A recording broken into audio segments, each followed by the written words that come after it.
वंदे मातरम बाल दोस्तों, आज हम 5वीं कविता जय विज्ञान की पढ़ेंगे। इस इकाई में जय जवान जय किसान के साथ विज्ञान की जय बताई गई है। वैज्ञानिक खोजों की वजह से जो उपकरण बने हैं उनका सारे विश्व पर बहुत प्रभाव पड़ रहा है। उन प्रभावों के कारण आज सारा विश्व विभिन्न प्रकार से सुख सुविधाएं का अनुभव कर रहा है। नैतिक फर्ज और मानवता जैसे मूल्य इस इकाई में निहित है। तो बाल दोस्तों, अब हम यह कविता पढ़ेंगे। जय जवान जय किसान, जय हो विज्ञान की। जवान यानी के सैनिक, किसान यानी के खेडूत। जय जवान जय किसान यानी के जवानों जय हो, किसानों जय हो विज्ञान नो। सुविधाओं का शुरू सिलसिला विलासता की खुशबू है।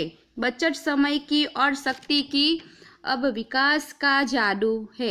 नए नए उपकरण बनाइए, नूतन अनुसंधान की। सुविधाओं यानी के काम को आसान बनाने वाला साधन। सिलसिला यानी के क्रम। विलासिता यानी के सुख भोग। उपकरण यानी के साधन। विकास यानी के प्रगति। नूतन यानी के नया। अनुसंधान यानी के खोज।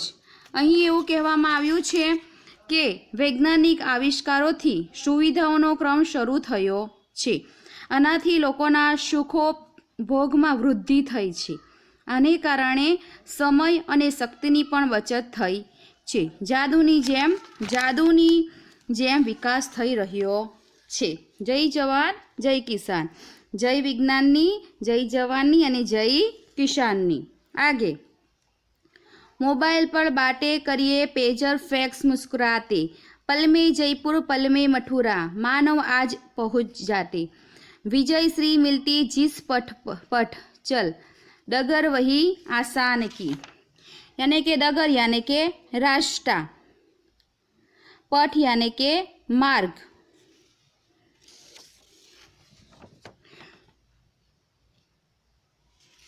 इसमें कहा गया है कि नवा नवा साधनों बनाववामां आव्या छे। आजे नवा अनुसंधाननो जय जयकार थई रह्यो छे। यहाँ पे कहा गया है कि मोबाइल पर वातो करो, प्रेजर अने फ्रेक्सनो उपयोग करो। आजे लोको परवाळमां मथुरा जयपुर पहोंची जाय छे, जेना पर चालवाथी जल्दी पहोंचवानो आनंद मळे छे। विज्ञाने ते मार्ग सरळ बनावी दीधो छे। आगे कंप्यूटर की क्रांति आ गई, इंटरनेट की परछाई। अदर अदर पर खुशहाली की गंगा यमुना लहराई। बच्चे नई सदी के बोले, दुनिया अपनी शान की। जय जवान जय किसान। यहाँ पे कहा गया है कि सदी यानी के शताब्दी, अदर अदर अदर यानी के होठ,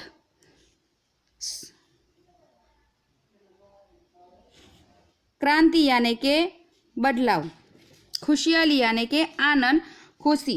में कह્યું છે કે કમ્પ્યુટરના લીધે જીવનમાં પરિવર્તન આવી ગયું છે। ઇન્ટરનેટ સૌને સુખ આપી રહ્યું છે। એના ઉપયોગથી સૌના હોઠો પર એવા સ્મિત છે કે જાણે તેમના પર ખુશીઓની ગંગા જમના લહેરાઈ રહી હોય। આ નવી સદીના બાળકો પાછલી સદીના બાળકોની અપેક્ષા બમણા ગર્વથી વાતો કરી રહ્યા છે। आगे चले समय के साथ तभी तो दुनिया में यश पाएंगे। इस वसुधा पर श्रवण सवेरा निज प्रयास से लाएंगे। फिर करनी शुरुआत सभी को मानवता के गान की। जय जवान जय किसान। यहीं पर कहा गया है कि वसुधा यानी के पृथ्वी धरती, निज यानी के अपना, प्रयास यानी के कोशिश अने मानवता एटले मनुष्यता इंसानियत।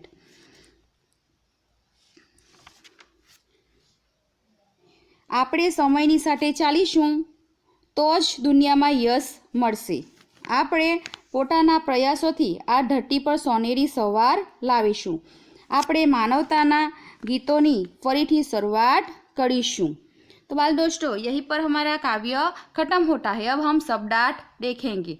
सिलसिला यानी के क्रम, विलासता यानी के सुख भोग, उपकरण यानी के साधन, अनुसंधान यानी के खोज, अधर यानी होठ, खुशहाली यानी के आनंद खुशी, दूनी यानी के दोगुनी, शान यानी के शोभा प्रतिष्ठा, यशगान यानी के प्रशंसा का गान, वसुधा यानी के पृथ्वी, निज यानी के अपना। मुहावरे, श्रवण सवेरा लाना यानी के सुख सुविधा का निर्माण करना, गंगा यमुना लहराने यानी के बहुत आनंदित होना, खुशहाल होना।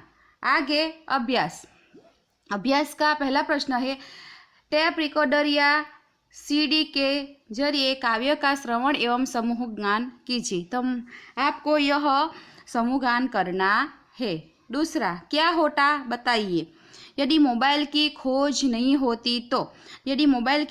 होती तो संदेश देने के लिए हमें लैंडिंग फ़ोन अथवा पीसीओ के फ़ोनों पर आधारित रखना पड़ता और हम जहां और जब चाहते तब बात करने की सुविधा नहीं होती। यदि हम समय और शक्ति का सही उपयोग नहीं करते तो यदि हम समय और शक्ति का सही उपयोग नहीं करते तो आज देश ने जो प्रगति की है वह नहीं होती। आगे तीसरा, यदि कंप्यूटर, फैक्स और इंटरनेट आदि का आविष्कार नहीं हुआ होता तो यदि कंप्यूटर, फैक्स और इंटरनेट आदि साधनों का विकास नहीं हुआ होता तो हम जितनी तेज और सहज ढंग से प्रगति कर रहे वह संभव नहीं होती। आगे दिए गए उदाहरण के अनुसार समान प्रास वाले शब्दों की रचना कीजिए। तो नौकरानी, तो देवरानी, सेठानी, जेठानी। आर्थिक यानी के धार्मिक, सामाजिक, तार्किक। तीसरा, नायिका, गायिका, सेविका, लेखिका। चौथा, चुनाव, चढ़ाव, पड़ाव, तनाव। आगे प्रश्न 1, निम्नलिखित प्रश्नों के उत्तर लिखिए। पहला, कंप्यूटर और इंटरनेट से हमें क्या लाभ होते हुए हैं। तो कंप्यूटर से बड़ी गणना भी पलक झपकते ही हो जाती है।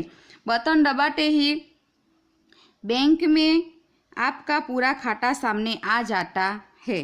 घर बैठे रेलवे और इंटरनेट के टिकट बुक कर सकते हैं। घर बैठे मुद्रण कार्य किया जा सकता है।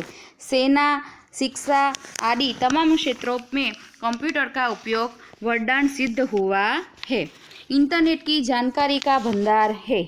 इनसे किसी भी क्षेत्र में संबंधित पूरी और प्रामाणिक जानकारी मिल सकती है। दूसरा, समय और शक्ति की बचत कैसे होती है। तो कंप्यूटर जैसे वैज्ञानिक उपकरणों के प्रयोग से समय और शक्ति की बचत होती है। तीसरा, किन उपकरणों के माध्यम से संदेशा व्यवहार हो सकता है। तो टेलीफोन, मोबाइल, फैक्स जैसे उपकरणों के माध्यम से संदेशा व्यवहार हो सकता है। चौथा, हम धरती पर सुख सुविधाएं कैसे निर्माण करेंगे। तो हम विज्ञान के नए उपकरणों का सही उपयोग कर धरती पर सुख सुविधाओं का निर्माण करेंगे। पांचवा, क्या करने से हम दुनिया में यश पा सकते हैं। हम पिछड़ेपन को छोड़कर समय के साथ आगे बढ़े तो दुनिया में यश पा सकते हैं। छठा, तुम्हें विज्ञान का कौन सा आविष्कार सबसे अच्छा लगता है, क्यों। तो हमें टेलीविज़न का आविष्कार सबसे अच्छा लगता है क्योंकि यह तरह तरह से हमारा मनोरंजन करता है। आगे प्रश्न 2, निम्नलिखित काव्य पंक्ति का भावार्थ स्पष्ट कीजिए। कंप्यूटर की क्रांति आ गई, इंटरनेट की परछाई, अधर अधर पर खुशहाली की गंगा यमुना लहराई, बच्चे नई सदी के बोले दूनी अपनी शान की।